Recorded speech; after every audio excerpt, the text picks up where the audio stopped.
Okay. Okay, cool. I'll start the speech in 3, 2, 1. The allocation of research funding has become so competitive that it has come down to arbitrary decisions by actors who do not understand why research is important for certain populations, for certain future research, and how replication trying to disprove academic dogma is so important. The research allocation now sucks, and the only way to fix it is by getting 50% less bias and 50% more less bias and 50% more chances of less perceived important research getting the chance to actually show what it can do. So, 3 things in this speech. Firstly, on setup and characterization. Secondly, on why this random lottery will be done well. And thirdly, why research funding allocation will be so much better in Abstract. So let's look at setup and characterization. So firstly, what does the research grant process look like now? Firstly, you have to apply as an academic to gatekeepers of research funding. This looks like universities, this looks like the government, this looks like certain institutes. Secondly, you need to spend time shopping around for certain funders. And thirdly, you have to explain to the funder why your research is not only important, but why it is relevant to their interests as well. So obviously, this looks like explaining as a social science researcher why your research is relevant to a political think tank, or why your new chemical compound that you've developed could be really important as a pharmaceutical product. So what does research look like under our side of the house now? So one, you have to force every funding entity to allocate 50% of that money to the research lottery. Secondly, you need to have research that is relevant to the institute itself for these entities. So a social science, like academic, is not going to go to a green energy company. We still think we get this on our side. And thirdly, you need them to pass independently verifiable minimum standards. This looks like an ethics board in psychological research. This looks like having sound research methods, like an appropriate level of blinding in an experiment. And thirdly, you need to have some novel purpose or application for your research, or a replication study of some that tries to prove or disprove some dominant academic theory. So this looks like replicating a psychological theory from the 70s, for example. So why is this likely to be done well? So firstly, we are not getting done research on our side, and this argument is really important in proving that the research we get is important. We get, and because it's important, we get a moral win, because there is so much competition, as I flagged in my intro. It is unclear there is any other fair mechanism to turn to in allocating research funding for distribution. So we get a net benefit as well from the speed buff. A research lottery is so much quicker in relying on academics who are slow and likely to be biased anyway. So why is this likely to be done well? Firstly, because minimum standards are just good. There are firstly industry and sector specific forms of minimum standards. As I flagged before, this looks like having more ethics requirements in a psychological experiment. Secondly, the degree of academic consensus. There is a degree of academic consensus on what good standards are. And then secondly, there is a standard of research at the highest level of academia. That means most research is likely to be very, very good anyway. We are talking about postgraduates who are competing for very competitive academic grants. They're not going to be submitting dud applications. Thirdly, after you receive this money, your research is obviously going to be very clear to the people who are reviewing these applications. And this is important because academics are very reputationally concerned, and this is for a few reasons. Firstly, their name is attached to this research, so obviously it can be associated with them. Secondly, the amount of information you have to publish with your, there's a lot of information you have to publish adjacent to your results. So if your method is clearly messed up, this means that the academic also suffers a reputational hit. Thirdly, there are just citation scores that academics really want to keep high. If your research sucks and the research you attached yourself to sucks, then the citation score is obviously not going to be very good because your article is not going to be published very often. So this sort of preemptively deals with the idea of publish or perish, and the academics want to get as much research out as possible, because if you get funding, that does not mean that you will get published necessarily. Your research has to be good. So fourthly, 50% of research funding is still no longer random. This means that you want to be able to secure future funding. If a company sees that your randomly allocated funding was put to good use, they might come to you in the future. And fifthly, academics care about academia. It is very, like, they don't want to publish crap into academia, and they want to pursue their career in a good way. So what are the impacts here? One, regulation is likely to be done well. There are academic incentives that are really, really powerful, and that means we get higher volumes of quality research and evade all the problems with research allocation now that I'm about to explain. So why is research funding allocation so much better now? Just some framing here. There is just important research from skin cancer causes in certain populations down to the micro level of chain reactions of molecules that could lead to pharmaceutical breakthroughs that we don't understand is important now, and means that things like biases and things like misunderstandings affect the ability of academics to fund research well. So the first question here is, why is the funding allocation now currently biased? So as firstly I flagged in my intro, the system lends itself to bias because it is so competitive. It is not meritocratic in the way Ned may try to frame it. When two proposals are so similar in quantity, and the only thing you can do is literally vibe check it, or just go, oh, I think I prefer this one, this means that you are likely to use arbitrary factors as tiebreakers. Secondly, the numbers of people who review these applications does not help, because academics are likely to think very similarly for a few reasons. Firstly, they come from a similar background. They're likely to have a very similar educational background as well, and may even come from the same sort of educational institutions. Secondly, academics are very deferential to hierarchies. They're likely to go with the biggest dog in the room because they have the best reputation, and they have a reputation for producing good research, even if they may be biased in the research the funding of research. Thirdly, the system is very opaque. It's not transparent why or why not your application was approved or denied, and it's not publicly available, so this means there are no accountability mechanisms to control for the biases that play into these decisions. Fourthly, there are specific institutes and funders that have their own interests. This is a very uncharitable example, but the dairy industry has been known to only fund research that shows that dairy is good for building up your bones.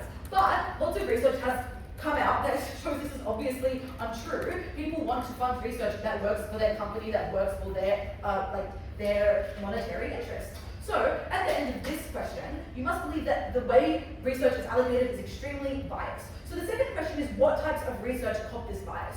Firstly, replication studies, because they are perceived to have to be a gamble and they could fail. And they are very important because some theories may not have been tested properly or tested properly in certain populations.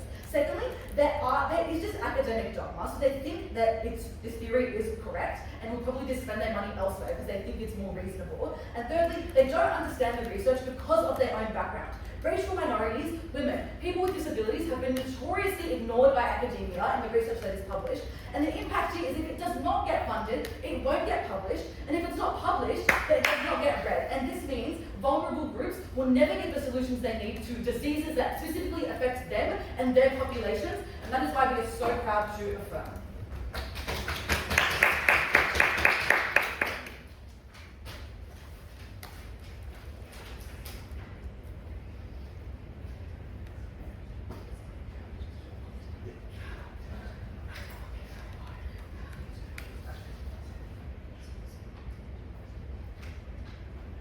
Awesome, thank you so much for that speech. And now I'd like to welcome the first negative speaker.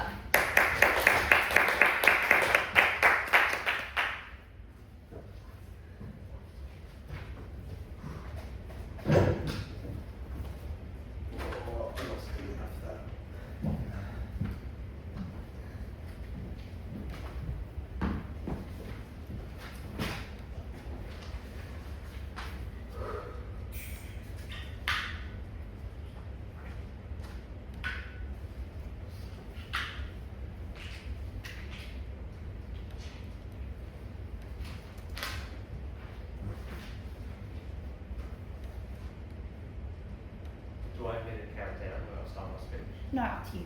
Okay. It's fine if you don't. At the end of the first speaker's speech, we heard about the effects, the historical effects, and injustices inflicted upon minorities in the scientific community. But what do we see today, not historically? Today, we see many initiatives in the status quo. We see POC quotas in many scientific research. We see ethics review boards that actually do evaluate and make sure, based on evidence, that the ethics of these studies will be upheld. And we see that there's grant selection based on feasibility and need of this research, rather than just random allocation. And this is very important when we consider what the minimum requirements were as proposed by the opposition. What were their minimum requirements? They had 3 of them. Firstly, that funding must come from a relevant institution, so like a physics department won't be funding a social studies study. That there has to be an ethics review board, effectively, to make sure that the ethics are upheld, and that this research must be based on either original content or also replicating based research. But as we know from the status quo, we already have all of these minimum requirements when we choose grants, don't we? So what we actually see is that the minimum requirements for random allocation are currently being used. The distinction, therefore, only lies in the allocation based on approval or based on random assignments. So now to the rebuttal of some specific points. They spoke a lot about the characterisation of the reputation of academics, and the key mechanism that they proposed was that it's based on citation scores. So in other words, you have an incentive as an academic based upon your citation scores. But when do we get these citations? We get them based on relevance, when they're actually used in society, when we actually need their research. So when we have random allocation into very likely studies that don't actually have any sort of practical relevance, and if they do, minute, what does that mean? It actually means that the citation scores for those studies will decrease, therefore meaning that the reputation of academics does not improve under random allocation mechanisms. And we will additionally show later in our substantive how it's actually worse for academics.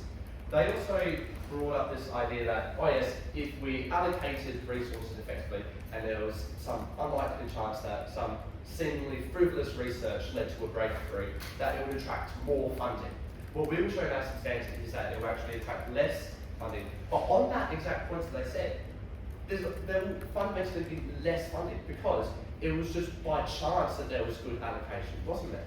It was chance-based that we got that result. So why would that attract an investor, or why would that attract more funding? Lastly, they also implied throughout with mainly assertions that competition is bad, just generally. And they effectively that we should focus on matters of importance like skincare and whatnot. I think that actually just proves our point, doesn't it? So they said this competition is bad, and instead we should be focusing on matters of importance. And they brought up this idea of how we still don't fully understand how skincare works. But under random allocation models, it's very likely that, we'll be researching green frogs instead of actually researching that. So what we will show to you is that an evidence-based evaluation system for the allocation of these funds actually leads to addressing the needs of society. And the substantive that we will be discussing tonight, firstly, is about inefficiencies in a random allocation model and how that's better in the status quo. And also, additionally, how, as compared to the status quo, there will actually be less research, less funding, and less engagement in the scientific community.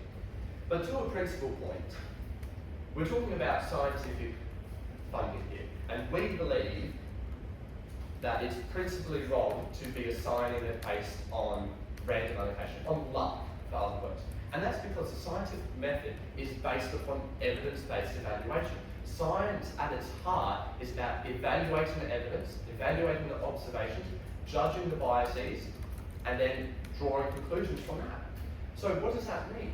What it means is that we should be applying that same method to the allocation of grants for that specific domain.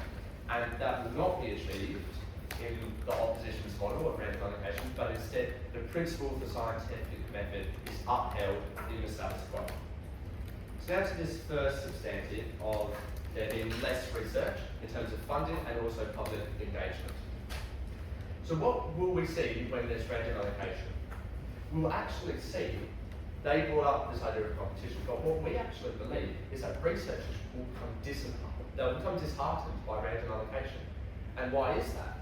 Well, when you have to put time and effort into a grant proposal, and you know that you're being judged on the merits of that study, you're being assessed on the value that you can bring, what does that mean? It means you've got a very clear mechanism by which you know how to succeed. So when it's just based on luck instead, what does that mean? It means you're effectively gambling, in other words. You're gambling that the time you're putting in will actually result in any tangible success for you. So in that sense, it will be worse for the stakeholders of the researchers. Additionally, when we look at public opinion, what is the current perception of the scientific community? We know that it's results-based, we know that it's based on evidence. But what happens when we effectively say to the public, oh, we are randomly allocated, we have this money, but we're going to be spending it on random studies that may not be relevant to you or anyone else. So from a government perspective, that's actually going to lead to less funding because they cannot effectively take the cost of that public opinion. And additionally, we'll also see the same effect in private funding. So for people that have an invested interest, say you are a large firm that has the ability to invest in research and development, obviously you don't want to be spending 50% on random allocation, do you? You don't have that vested interest. So when they said that it would actually, you would still have sustainable private investment, we see that that's actually wrong because private companies will not be willing to effectively gamble on that 50% to random allocation. Additionally, we also see for private funding that doesn't have a vested interest. And you may be thinking, what actually is that? That takes the form of donations or scholarships to universities, and therefore it's at the university's discretion as to how to best allocate that. So what we actually see is that there will be less private funding for both people with a vested interest and with an uninvested interest. Now to the second substantive of inefficiency. What we would like to address here firstly is this idea of the minorities. And they said that random allocation will be better for minorities effectively, right? You're more likely to see representation in these studies. But minorities are statistically the minority. So if you randomly allocate, you're statistically allocating more to the majority. So ultimately, it would actually be worse off effectively. Whereas in the status quo, we see that there are mechanisms with initiatives about people of colour and non-cis males and ethics review boards that actually do make sure that there isn't random allocation as to avoid those issues. Additionally, we also see that it will be less efficient for society because we are not getting the research into things that we actually need and instead going to frivolous studies. So as a result, from efficiency and less research, we believe that we should not randomly allocate.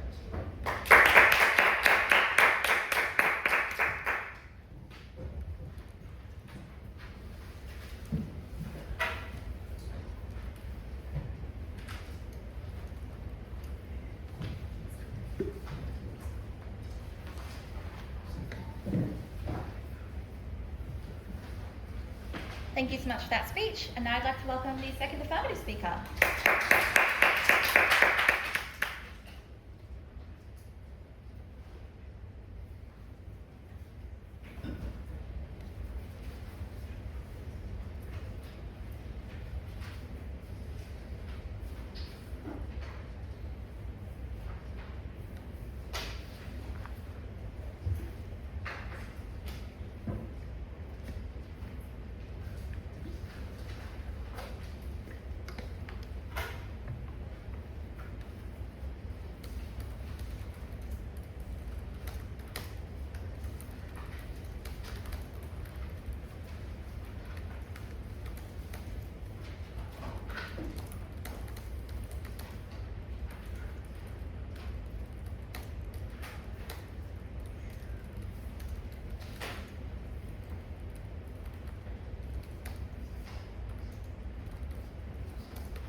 If the alternative is a system that structurally disempowers people who have consistently walked out of research for hundreds of years, I think randomness is fine. because the exactness and the meritocracy that is defended by this side negative is not one that is based on the efficacy of research or on the skill of researchers, because generally most research proposals can be impactful, they can be useful, and they're generally executed with skill.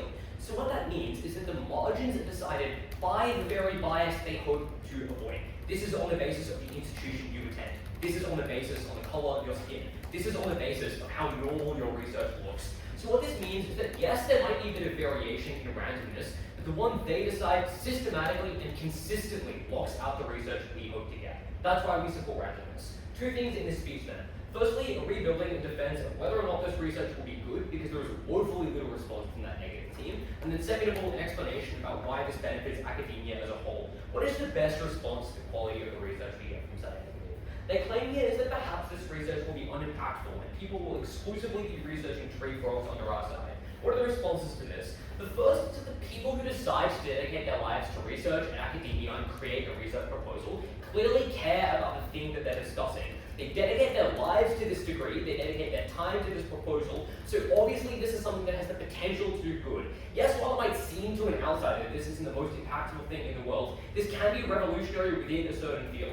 But second of all, I would just note that the funding levels to different fields is still proportional. That is, different funding agents are still restricted to funding their areas of interest. That is, a hospital will always be funding medical projects, and a rainforest specialist will always be funding rainforest projects. So what this means is there is still broad proportionality to the kinds of research we get, right? Medicine will still be the most researched thing. There's still going to be a lot of research into climate. The variation that we get on our side is who that research applies to, who are the people who are allowed to do that research. But note, the field is still similar and is still representative of society's interests. What this means is that the research that we produce will still be impactful, it will still address society's main concerns, because that is how we set up our model. Then quickly a allocation of why this research is going to be good incredibly consistently. The first reason we provide to you is that these minimum standards exist and are rigorous. They can decide things like ethics and safety. They ensure that there are impacts that people care about. And they can ensure that there is some potential value to this research. This indicates to you that it won't be the kind of willy-nilly allocation that this negative team gesture at. Second of all, we explain to you the academics themselves are excellent actors because they care about things like reputation. They care about converting into future prospects of getting consistent sources of funding from the other 50%. And third of all, we explain to you that they do just have a love of the craft. Third of all, we explain that bad research, even if it's bad and even if it's silly, can just be utile on our side. Like first, it allows us to have many kinds of review on the methodology used by these researchers to ensure that it's never checked, it's never done again. But second of all, you can just kind of show that an area of research is kind of finished, like we figured out what tree frogs are doing, no need to propose any more research in that field. That then explains why this research is going to be good and of high quality. And the impact of this is that given the best case of side negative, like assuming the best case of side negative, that it is fairly allocating resources between different researchers, it is unjust to decide that research on the biases that we explained to you at first, and it is better to just be transparent and allocate it through luck. Noticing here a trade-off does exist. Let's assume they prove that perhaps some worse researchers access academia on our side, and maybe the quality decreases slightly. We still win for three reasons. First, the fields of research themselves shift to better and interesting areas. Fields of medicine now do things like research gender minorities and hormone replacement therapy that was otherwise locked out. We now consider things like the comorbidities and neurodiversity that otherwise people didn't care about. So even if the researchers at the institution was slightly worse at what they're doing, we still care about accessing those fields as opposed to just kind of reconsidering fields that already exist. Second of all, though, we expand the very halls of academia because we allow people who were previously locked out and institutions who were previously locked out to access large quantities of money in a way that means we get better diversity of thought on our side of the house. And all of this is to say that even if there is a slight decrease in the merit in the system that we support, because of the diversity of academia we get, we clearly take that issue. Second issue in this debate then is what is the impact of academia more broadly? And they have a few claims here. I don't think any of them stick. The first is the claim that the principle is, a violation, because randomness is bad when people work so hard on academia. First, as we explained to you, it isn't currently a meritocracy. It is things decided on the margin. It is the institution you attend. It is whether people know you. It is whether you're doing something that perhaps an ethics board or an approval board is kind of interested in. But second of all, we explained to you that the randomness just provides a level of randomness already exists in academia, so it is unclear why this is a binding principle consideration. That is, the people who have the capacity to come up with good ideas, the people who live in areas that have access to certain equipment, is just a random variable, and that isn't something that we've locked them out because there's a level of randomness. Clearly it is fine if there's randomness in academia. I'm unclear why this principle is so persuasive. What are the other claims you bring here? I think their second claim, and perhaps their larger claim, is that this decreases the total quantity of funding within academia and research. Their first stakeholder here is that private firms are going to give less money. Three responses that crush this claim.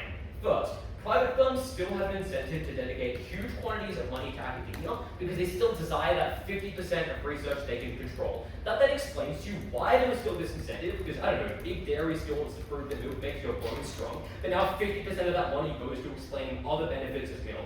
But second of all, independent of that, there is a huge reputational benefit to a series of businesses, researchers, and other firms to being someone that funds research. Like, that is great for your PR, and it means perhaps people are more likely to buy your products, it means the governments are perhaps more likely to contract your services. That is good for business in the long term. But third of all, it provides you a direct pool of academics from which to hire. Because if you're an academic that did a project that was funded by a company, you are now more likely to work for that company. Because you have that loyalty that has been established, you're aware of the systems that company uses, and now that you just kind of feel like maybe I'm going to give back to this firm that allowed me to do this project that I was so passionate about. So there's still an incentive to fund a lot of research, so you get stable access to a lot of good researchers into the future. That then explains why there is an equal level of funding from the private sector on our side. The second stakeholder here is that maybe individuals themselves feel a little bit disempowered. The two responses here. First, people still want to produce and propose research because they have a path of direct funding anyways. That is, because it's only 50% that's random, you still want to propose good research proposals that are good and smart, etc. But second of all, there is a flip here, because if you're someone who didn't think that you would ever be able to cut through all of the red tape, all of the bias, and all of the systems of repression that existed, you would, on their side, never access the system, never try to propose your research, but on our side, you would now feel more confident and more empowered, because you believe perhaps I will be part of this 50%. So now new and interesting research is proposed by researchers who were previously marginalized and who were previously ignored. That then explains that a similar level of researchers will be entering these fields, and the amount of money that these people have access to is similar. But the final thing that destroys this money claim is that notice, while best case of their claim is that some private funding decreases. Note this isn't all of the funding that is provided to academics. Like, a lot of money from academia does just come from the government. So even if they get the best case of that claim, I'm uncertain of the scale of harm. Their final push is that perhaps things are currently okay for minorities, because things are generally getting better. Two responses here. First, this operates on the smallest mechanism of our case. It doesn't deal with the different fields we now access, it doesn't deal with the different institutions we now fund. Unclear, that's an important claim. But second of all, those different benefits are run so poorly. Like, people that do affirmative action academia is run by old academics who are underfunded and don't have the time or effort to do this correctly. But third of all, we explain to you that it can't just be justified not to give these people money, because this research literally applies to a minority of people, which is why it is real. We get better research, we get more just research, and academia improves.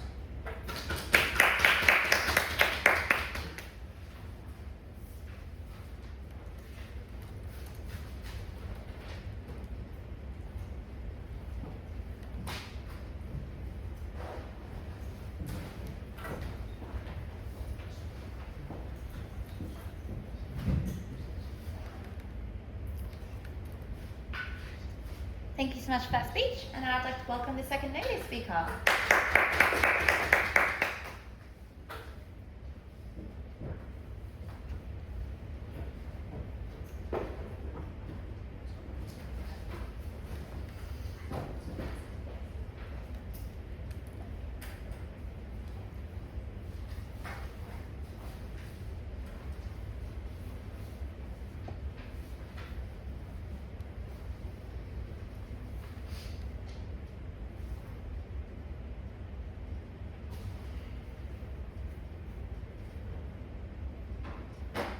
Starting my speech in 3, 2, 1. When I was an academic that wanted to research a field that was underfunded, that was under-researched, when I wanted to do the very replication studies that Affirmative tells us are under-researched, and I made a great research proposal, took it to a source of funding, right, the best research proposal, and I didn't get it because half the funding is now randomly allocated, I become disempowered, the research quality gets worse, and the field of research in the scientific community is worse off, right? What Affirmative fundamentally misses is that the intentions of academics and the corporations and institutions that fund research are fundamentally different, right? The academics were never the ones ignoring small fields. They were never the ones ignoring, novel ideas, ignoring replication studies. They were always the ones that were willing to fund research, that were willing to fund, new researchers, those that were excited about new field of research, help them to gain prominence and relevance to those that could actually fund their research, right? They're the ones that cared about the scientific methods. They're the ones that care about the scientific community. But now those academics have 50% less power to actually advocate for those people, right? They have less power to help them make a really great proposal, because now half of that funding kind of is just allocated randomly, right?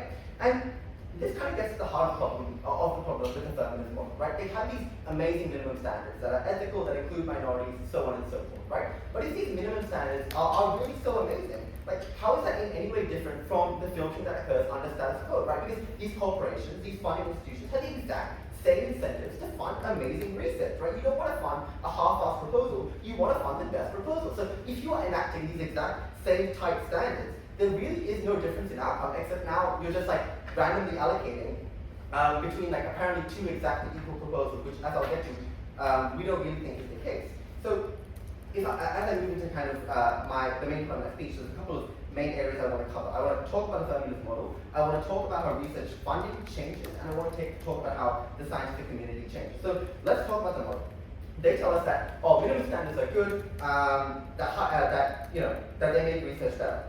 We tell you that these standards exist under status quo, right? Like, companies, if they're going to put millions or thousands, hundreds of thousands of dollars into funding research for years, they want to make sure that that research is the best that it can be, right? The exact same incentives exist under status quo, except we completely remove the randomness of it, right? We take it to its logical extent. If you want the best research, if you want the highest quality research, let's not leave any of it to chance. Let's make sure that the best research is the stuff that's actually funded, is the stuff that actually gets funded. And we also give this second response. We tell you that research under their model is actually of lower quality, right? Because under the status quo, the projects that are most likely to get funding are those with more senior researchers, more prominent researchers, with more ability to access funding and talk to institutions and get the research funding that they need. Under Arth's model now, with this random allocation of resources, all of this is completely gone, right? You could be someone that has just graduated, with very little experience on how to run studies and so on and so forth, not really that much senior support, and because of the random lottery, you could now simply just be given research funding, be given a new project, and you might be really passionate about it, and it might really be a great research project, right? But because of your inexperience, because of your lack of support, you are now unable to carry out that funding and carry out that research to its proper extent. And under the status quo, there's already an option, a mechanism for these people to get better. You learn under academics, you work under more senior researchers to improve your skills, and to eventually do your own projects, and to lead your own projects, and to make sure that they carry out really effectively, right? And secondly, we tell you that, they tell you that, this research is not going to be bad because academics are concerned about the quality of their research because it's their name on the paper. We tell you that these academics are fundamentally not going to be passionate if they now just have to oversee a project that they never cared about in a field that they might care about the broad general field, but because it was a randomly chosen topic, they might not be super passionate about it, right? So we kind of lose that mechanism, whereby the senior academics that lead research are the ones that are actually passionate about the field, right? If it's just randomly allocated, an academic has to come support you, they're not passionate, they're not going to help you do the best research that you can do, and we think that's a waste. Now, moving on to how research funding changes, they tell you that there's really significant current bias against minorities, against specific fields of research, right? They tell you that, what it looks like under the status quo is that, we're only really deciding between two equal types of proposals, nothing to really differentiate them, and so people just go to their biases. We tell you that this is really unlikely, right? Like, out of all the thousands and thousands of research proposals that are proposed, right? We think it's really unlikely that all of them are super equal, and like, all white men are just going off their biases to decide which one gets funded, right? Like, we think that there are likely to be a pretty significant variation in the quality of research proposals that are made, right? There's going to be some that are good, and there's some that are going to be really, really great. And under Affirmative's model, those really, really great ones aren't going to be chosen, right? Because fundamentally, by the existence of a minimum standard, right? Like, there have to be some that pass the filter, but maybe aren't as good as some other proposals, right? So the really best proposals under Arth's model, only 50% of them get funded, right? A couple of them might get skipped by the very nature of the random chance. And also fundamentally, just random chance does not account for bias. It has never fixed bias, right? It's not fixing the structural issues that cause people to get locked out of funding. Half the time, it's still going to fall on the side of the research proposal that the academic would have chosen. So we really don't think that this is a significant benefit on their side. And they also tell you that institutions that provide funding have their own interests. They're only going to fund research they care about, right? The dairy industry only funds research that tell you that milk is really great for your bones. We tell you that this continues under our model, and we tell you that it's even worse, right? Because why would a company now choose, like, once again, they admit, right, companies are still only funding research which suits their own interests in their own field of research, right? So that benefit just doesn't exist, but it's worse actually, because companies now have no way to kind of filter properly for true quality and true success in the research field that they care about. So they're going to put less funding towards it. They tell you, well, oh, they still want to access the other 50% of funding, but we tell you the other 50% of funding that they can control. But we tell you that the harms generated by the 50% of random funding that they can't control, the 50% of random research that goes on, carried out by researchers that might not have the experience, that might not have the proper academic support to do great research, is of such significant harm to their reputation, and it has such a significant negative backlash within public perception of science that companies just aren't going to want to fund research, right? Like, why does it matter if they manage to put out one really great study that they chose and they funded, if you also produce like 5 studies that the public doesn't believe are important, that other academics aren't passionate about, that don't care about, and then fundamentally just bad science, right? So institutes still put less funding, and they still further their own interests. So Affirmative really doesn't get any of those benefits. They also tell you that research continues to be affected by bias, right? Things like replication studies don't get funded. Once again, because of the research and funding, fundamentally no one funds these studies, right? Like, if under Aff's model, they take this really soft line that corporations or funding institutions still further their own interests, well, still no one's going to fund these replication studies if no one is interested in them in the first place. And they tell you that minorities are going to be ignored, they're not chosen to fund research, they're still going to be continuing to be ignored, right? They only have access to 50% of the funding, they have less opportunities to prove their success, prove their meritocracy, and we're just leaving it up to chance, right? And that's fundamentally just not how you fix bias. And they tell you, finally, that a reduction in quality is not a bad thing. We tell you that it is a bad thing, because when the research quality drops, when the public believes that research is chosen simply by chance, they lose interest, right? There's less people that go into science, less people that are willing to pursue their passions and interests, and this decreases the quality of scientific research, this decreases the amount of scientific kind of endeavors that we can push forward, and that is what we're proud to oppose. Thank you very much.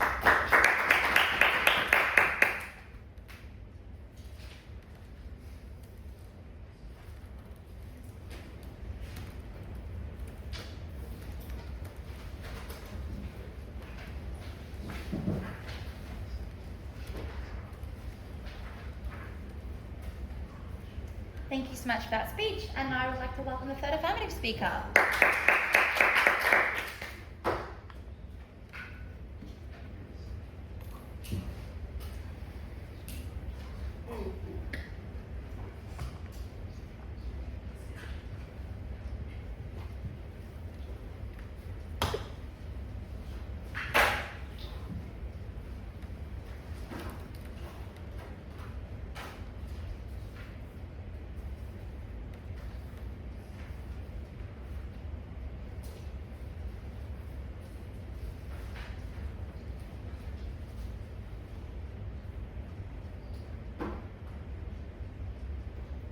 Dread going to the gynecologist to get my long-term birth control sorted out, because despite hundreds of years of a medical field and a research field that this team seems to believe is broadly good, we have not managed to disprove studies that were conducted on tortured African slaves in the 19th century that suggested that the cervix and large parts of the vaginal canal did not have nerve endings capable of detecting pain. And I know that when I go to the gynecologist, they will not give me anesthetic. As a result, in this, the year of our Lord, 2024, this team runs away from the impact of what bad research and unchallenged research and undone research does to people's lives, I suspect because they know that they are losing that issue catastrophically. I will deal first with their 2 squabbles that they bring in this debate, and then I will explain the absolute landslide by which the affirmative wins this debate when I explain what types of research are now more likely by an order of magnitude underside affirmative. Let's firstly ask the question of whether this research is still of good quality. The first thing that they say is that, well, the academics kind of just don't care about this anymore, so senior academics are not going to put in an enormous amount of effort into overseeing these projects. I think this is either just a result of a misunderstanding or just like a very flippant response. This is actually really unclear to to me why they don't care about the projects that they wrote the proposal for. Like, it's their project, they submitted it, they wrote the proposal, they outlined the methodology, they had it independently checked, and then they put it through. And assuming they got no other source of funding, they would then enter into this lottery and then got funding that way. So it's just unclear or resulted in unfortunate misunderstanding. That's why that is the case. The second thing I'd say though is that this debate is only about the proposal process, and if it is the case that you do get funding in that lottery, you still don't want to embarrass yourself and embarrass your university's department by doing a really, really bad job of it, because that is the surefire way to make sure that even in light of randomness, you very unlikely get funding or future academic tenured positions or good citation scores as an academic in the future, and you kind of just fail the remit of your entire career. So it is unclear why, even if you undercook the project, the worst harm this team can point to is that you undercook the project proposal a little bit. That does not mean that you then do a bad project necessarily, because at that point, a variety of other forms of oversight and publicity kick in there. The second question then is this research still funded appropriately? The first observation that I make here, that Lockie makes as well to no response, is that the application of coercive power does not delete the incentive to do research and conduct that research and control the funding within your broad remit, right? So the fact that we are taking away 50% of the ability to discriminate on the basis of what you would personally like research as an organization does not mean that you want to do none. And if anything, if you want to spend a particular amount of money controlling research, perhaps you just increase the size of the pie so that you can, so let's say you still want to give $10 million out in research grants that you exclusively control. We would force you to give out $20 million of research grants total, 50% of which would go to random projects. The second thing to say is that is just to ask, I don't think they ever, whether they even proved that the majority or even a particularly sizable minority of projects are potentially super embarrassing.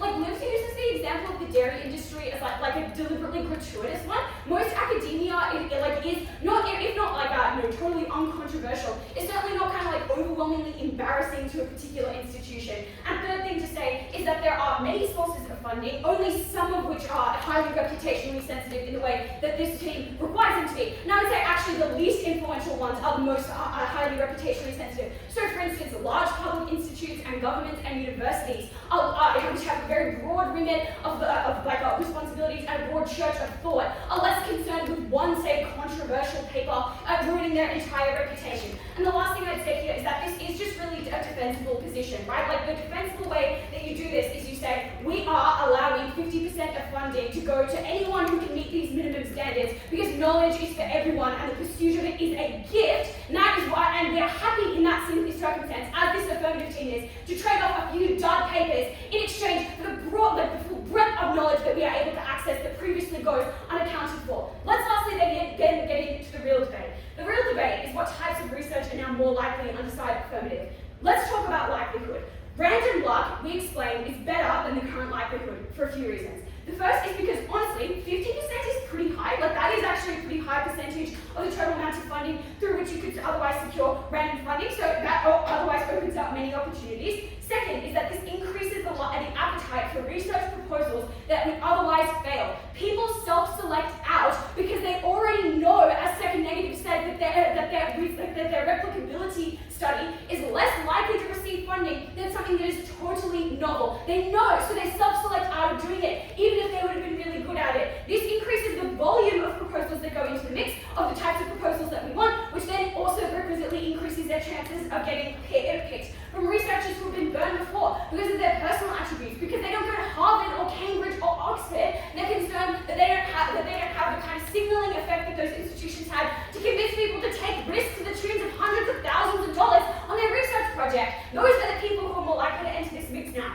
The third thing is that we expedite the process such that you can, without having to shop around, which takes quite a lot of time, modify your research, pitch and re-pitch that research, such that you can send large volumes of proposal applications to different interested actors, increasing the chances that you get picked by any one of them. Finally, and most importantly, and what they never engage with, is the comparative likelihood was already so low, as we explained it at Lockie and Olivia, to no response. All of the reasons we give you at second affirmative, the explanation we give to why these things are ripe for arbitrariness, or even if they're not arbitrary, the ways in which they're not arbitrary are also arbitrary. So for instance, saying, well, I want a reputable institution to control my hundreds of thousands of dollars of funding, so I will give this research project to Harvard instead of say the University of Addis Ababa, is also arbitrary, because the differentiation in wealth between those two countries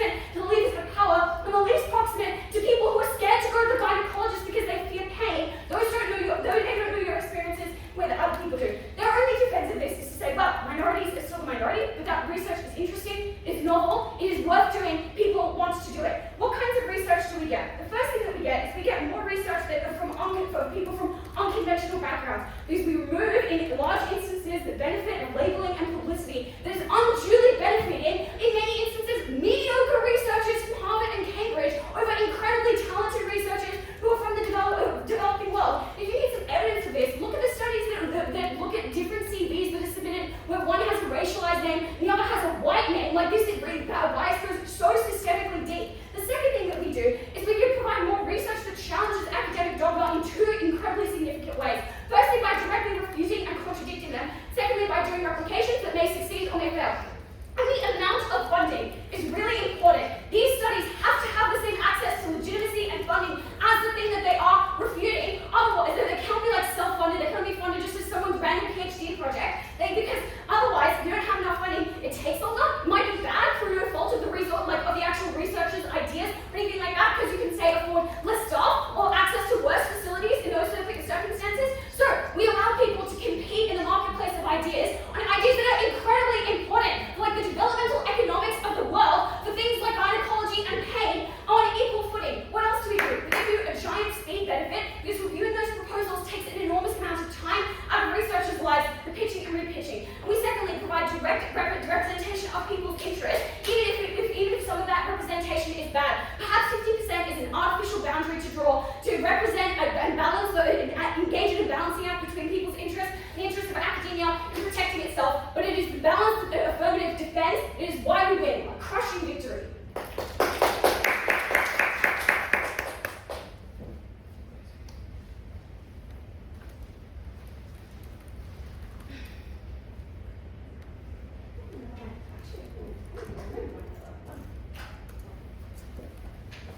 Thank you so much for that speech. And to conclude the debate, I'd like to welcome the third negative.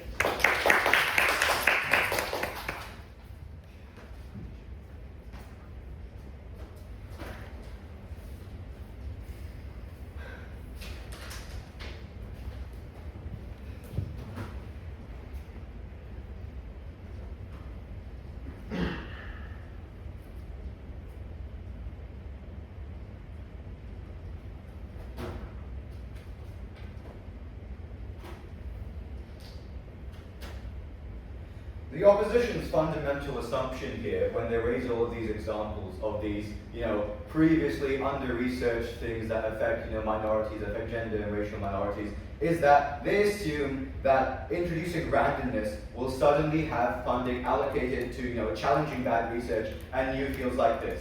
They have absolutely no mechanism to guarantee this, because by definition they have no control over random allocation, right? In the status quo, we see that we have activist groups raising awareness about these issues. How does the opposition know about these bad studies in the past and that the fact that they need to be rectified? Because there are activist groups in the status quo raising awareness of these issues, pushing and holding academic institutions accountable, holding research groups accountable to focus on these under-researched areas. Under the opposition's model, the activist groups can now only fight for that with 50% of the research pool. The other 50%, by mathematical reality, which the opposition just loves ignoring, is going to disproportionately go to people who are in majorities. It's not going to go to the minorities, because if you've got like a bucket with 10 red balls in it and one blue ball, and you randomly pick a ball, it's a lot less likely it's going to be the blue ball. That's just how mathematically statistics works. So we see, under the status quo, even if it's not perfect, even if these diversity requirements are still being implemented, activist groups are still fighting to be heard, they have an actual mechanism to get these under-researched areas the attention they deserve. Now, under the opposition's model, they have 50% of the resources to fight for, and 50% of resources are mathematically biased against minorities due to the fact that they are minorities. Okay, now, so there are three themes in this debate. Is the status quo more or less meritocratic than the model proposed by the Arth? How will this affect research quality, and will this lead to less funding overall? So when it comes to is it more or less meritocratic than the model, we've heard a lot from the Arth, where they've sort of characterized that when let's say a board is deciding whether to grant, we simplify it down to two studies. One, they've kind of assumed that all of these studies are like really, really even, and it's all based on the margins, which we'll grant. Sometimes studies are very similar, very even. Oftentimes there's a clear meritocratic difference, and so we think in the status quo, when there is a clear meritocratic difference based on quality, viability, need, we think that in the status quo that is prioritized. But let's take this example of the margins of bias. Even if you grant that in the status quo, this decision is going to be based on like sexism, racism, those sort of bias factors, there is accountability in activism because you know that decision was made, and if you see this pattern, right, that you can point to, how do we know that there is discrimination? Well, you can say, oh, look at these marginal studies. On the margins, the decision goes towards the straight white male. In this oppositions model, because it's allocated randomly, one, you're more likely to be giving these grants to the straight white males because they are the majority. But furthermore, it is absolutely hopeless of trying to have any accountability. You can't point to someone and say there's institutional bias because they'll say, well, it was a random number generator. There's absolutely no accountability for a random number generator. So there's nothing for the activist groups and DEI officers to look at and look on improving and working towards, because it's now no longer a human making decision, no longer a board making decision where you can analyze their biases and work to improve them. 50% of these decisions are now made based on pure randomness, which, as I said, mathematically favors majorities. So, moving on from that, we have the fact that the opposition said that minorities are being ignored in the status quo. Once again, we have mechanisms in the status quo that there are groups fighting to get minorities represented. They talk about minimum standards, those already exist. We already have equity and affirmative action policies and anti-corruption commissions and anti-discrimination commissions, and we see that on our side, these minority groups pushing to get more research into previously, like 100 years ago, their bad studies on African slaves.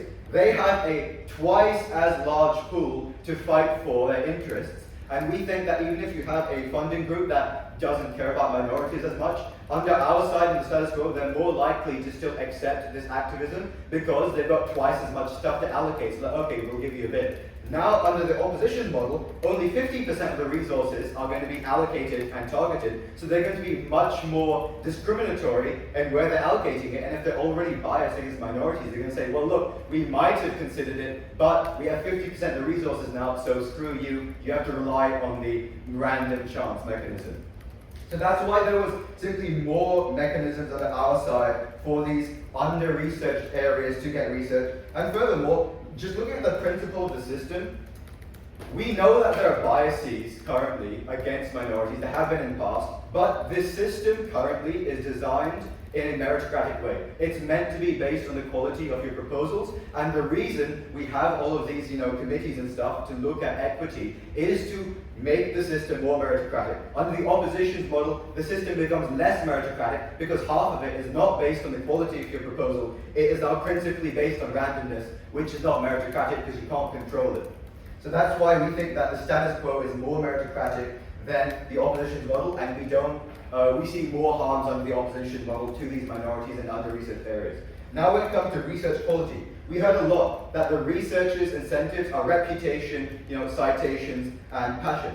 They didn't respond to our second speaker's analysis that researchers are only human. They could have many interests, they can get tunnel visioned, and oftentimes, if you're a researcher, it can be very, very beneficial for you to have to fight for your research and explain it in a community of your expert peers who can maybe give you a reality check, or maybe they can help you figure out, of your many ideas, which one is most viable. Under the opposition's model, basically these researchers, because they want to get a grant, because citations and reputation and career opportunities do not happen until you get a grant, which is as very competitive as they said, and would be more competitive now because the target research is only 50%.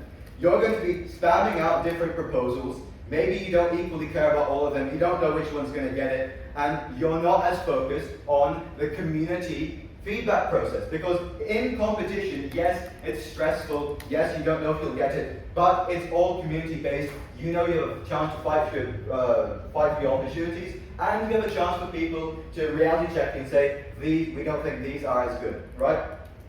Whereas under the opposition's model, 50% of that is effectively reduced, and you're going to be having researchers incentivized to spam out research proposals that maybe aren't as good, because, again, mathematically, the more research proposals you put out, whether they're good or not, the more likely you are to get a grant. And we think researchers, they're smart people, but they can delude themselves into thinking, oh, if I just get a grant, maybe I can make it work. We even see that in the status quo sometimes, but it'd be massively exacerbated if you have no vetting and you just have a random generator, okay? So, and then furthermore, we didn't get much response from the fact that if you're just splitting the resources amongst all these different areas rather than targeting them, you're simply less able to do stuff. If you've got a large Hadron Collider experiment in physics that now gets 50% of the research, they just can't do it. So that's why we get this point of research quality. And on to less funding, I'd just like to point out that the opposition did not respond to our point that the public who gives funding to the government to support science is now simply, they've got less faith that the science is actually going to mean anything, because the random average person thinks random allocation is not going to meet their actual interests. Thank you. Amazing. Thank you so much, everyone, for that debate. Cross the floor and shake hands, and then you can head out. And I'll pull you back in when the adjudication is ready.